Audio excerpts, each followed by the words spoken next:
여러분 오늘부터는 논리학이라는 부분을 수학의 기호나 기법을 통해서 풀어내는 수리 논리학의 어떤 일부분을 우리가 공부를 하도록 할 거예요. 그래서 그 중에서 우리는 오늘 명제라는 개념, 그리고 조건이라는 개념, 그리고 진리 집합의 개념에 대해서 공부하도록 하겠습니다. 지금 여기 보면 곰 세 마리가 지금 놀이공원에 가서 통나무 배를 타는 영상을 선생님이 넣어놨는데요. 이 영상 보고 물음에 한번 답을 해보면서 개념의 의미를 좀 알아보도록 할 거예요. 첫 번째 문제를 보면요. 여기 첫 번째 물음에 주어진 문장 중에 참, 거짓을 판단할 수 있는 문장을 찾아보라고 했어요. 그래서 참, 거짓을 판단할 수 있다면 그렇다면 참인지 거짓인지도 확인을 해보라고 했거든요. 그래서 여러분이 1번부터 4번까지의 내용을 지금 한번 쭉 훑어보시고 그리고 영상을 보면서 참이나 거짓을 판단할 수 있는지 그리고 그렇다면 참인지 거짓인지도 체크를 해보세요. 자, 읽어보셨죠? 그러면 영상으로 넘어가 보겠습니다. 네, 여러분 다 보셨죠? 그러면 1번 문항의 답을 한번 해보세요. 참, 거짓을 판단할 수 있는 문장에 동그라미 한번 쳐볼게요. 어떤 것에 해당하나요? 그렇죠. 1번, 그리고 3번, 그리고 4번이 가능하죠. 그렇죠? 자, 그럼 2번은 어때요? 2번 문장은 참이다, 거짓이다를 분명하게 판단할 수는 없죠. 그렇죠? 개인의 주관이 들어갈 수 있기 때문에. 그래서 1번, 3번, 4번은 그러면 참인지 거짓인지 한번 옆에다 써봅시다. 1번은 참이죠. 5번 이상 탔어요. 3번은요? 네, 처음에 통나무배 탈 때 안내원이 손이나 발을 밖으로 내놓지 말라고 주의사항 안내하는 거 들으셨죠? 참이에요.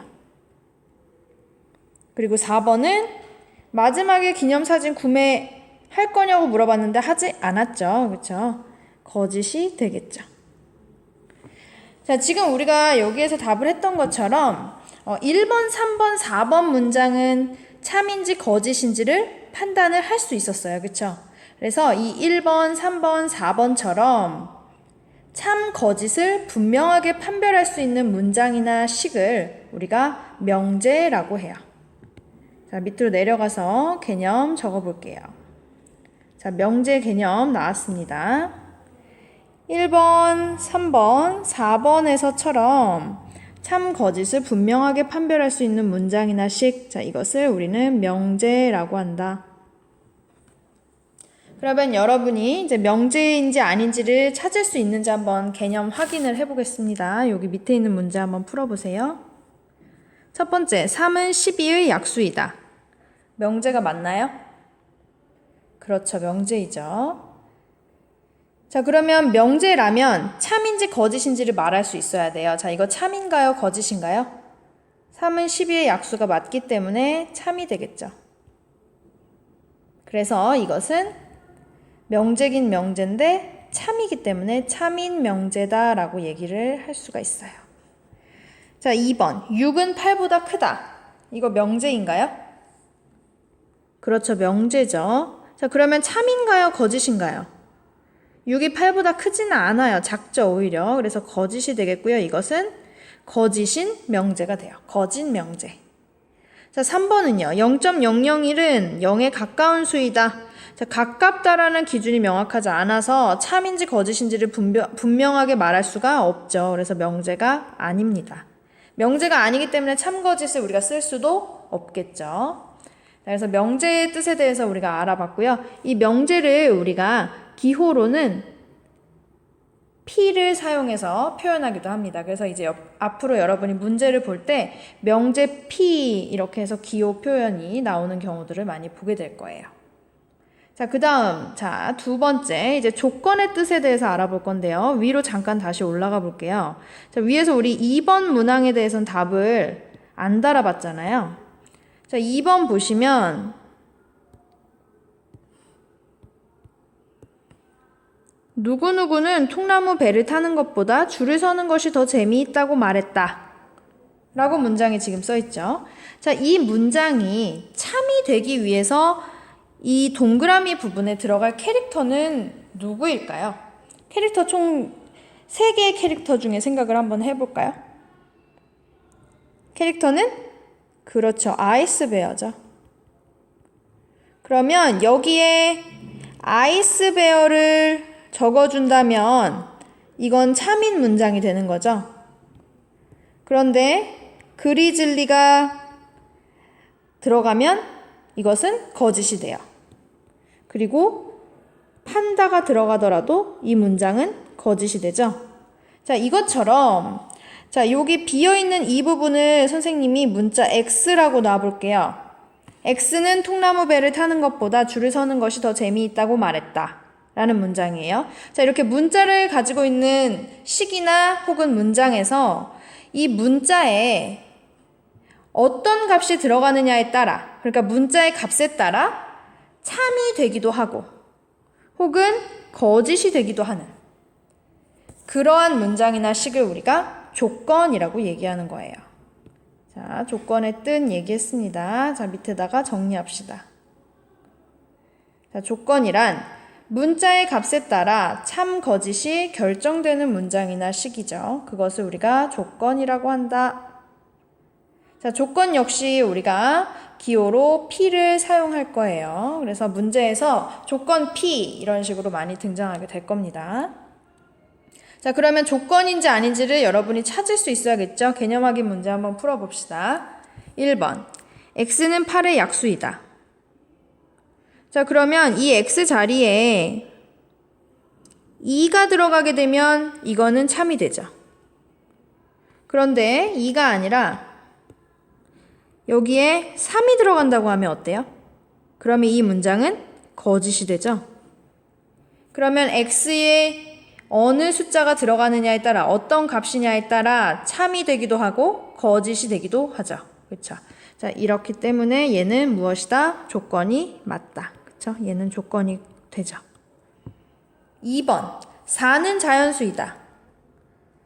자, 이 문장은 이 문장 자체로 어때요? 참인지 거짓인지가 하나로 결정이 이미 되어 있죠. 이거 참이죠. 4는 자연수니까요. 그렇죠? 그럼 얘는 항상 참이잖아요. 자, 이것은 뭘까요? 참, 거짓을 분명하게 판단을 할 수 있는 문장이나 식, 명제라고 했었죠. 그래서 사실 이 2번은 명제를 나타내는 것이에요. 이해되셨나요? 네. 자, 그러면 아까 1번이 조건이라고 얘기했었는데 이 1번에서 조금 더 자세하게 생각을 해볼게요. 자, 1번 문장만 봐주세요. 자, 여기에서 우리는 자연수 안에서 생각을 해본다고 할게요. 자, 전체 집합이 자연수인 거예요. 자연수 안에서만 이 문장을 생각할 거예요. 자, 자연수 안에서 이 문장을 생각할 때 X에 어떤 값들이 들어가야만 이 문장이 참이 되나요? 어떤 값들이 들어갔을 때? 1, 2, 4, 8. 그쵸? 우린 자연수 안에서 생각할 거라고 했어요. 1, 2, 4, 8이 들어간 경우에는 이 문장이 참이 될 수 있어요. 그 외에 다른 숫자가 들어가면 참이 될 수가 없는 상황이에요. 지금 그죠? 그러면 요 참이 되게 해주는 값들만을 모아놓은 이 모임을 우리가 이 조건의 진리집합이다 라고 얘기해요. 조건이 참이 되게 해주는 그러한 값들만을 모아놓은 집합이 진리집합인 거예요. 그래서 진리집합의 의미까지 우리가 얘기를 했습니다. 자, 그럼 진리집합 개념 정리할게요. 뒷장으로 넘어가 주세요.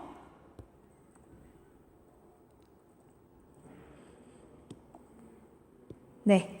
전체 집합 U의 원소 중에서 조건 P를 참이 되게 하는 그러한 모든 원소의 집합을 우리가 조건 P의 진리집합이라고 하는 것이고요.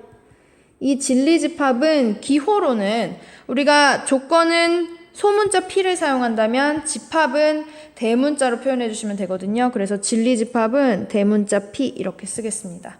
그러면 조건 Q 이렇게 제시되어 있으면 그것의 진리집합은 대문자 Q로 써주시면 되겠죠. 조건의 기호가 무엇이 되느냐에 따라서 맞춰서 써줄 수 있겠죠. 자, 그러면 진리집합 찾는 문제 한번 해볼게요. 밑에 개념 확인 문제 한번 풀어보세요. 네, 전체 집합은 자연수로 주어져 있고요. 조건 P는 10 이하의 소수, 조건 Q는 x가 2보다 크고 6보다 작거나 같다라고 했거든요. 자, 진리집합 구해볼게요. 자, 조건 P가 참이 되게 되는 그러한 x값들을 찾아보면 일단 자연수 안에서 우리는 생각할 것이고 2, 3, 5, 7이 가능하겠죠.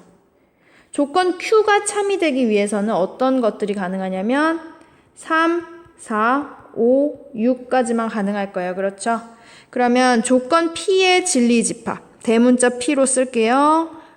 자, 그러면 여기에는 2, 3, 5, 7만을 모아둔 이 집합이 진리집합이 되겠죠. 그리고 조건 Q의 진리집합 대문자 Q로 쓰면 되겠죠.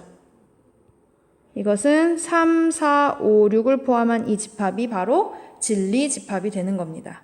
진리집합의 개념도 이해하셨죠? 자, 그러면 요 밑에 있는 문제들을 이제 쭉 풀어보시고요. 우리 발표조에 발표하는 사람은 강의를 준비를 해오시면 됩니다. 수고하셨습니다.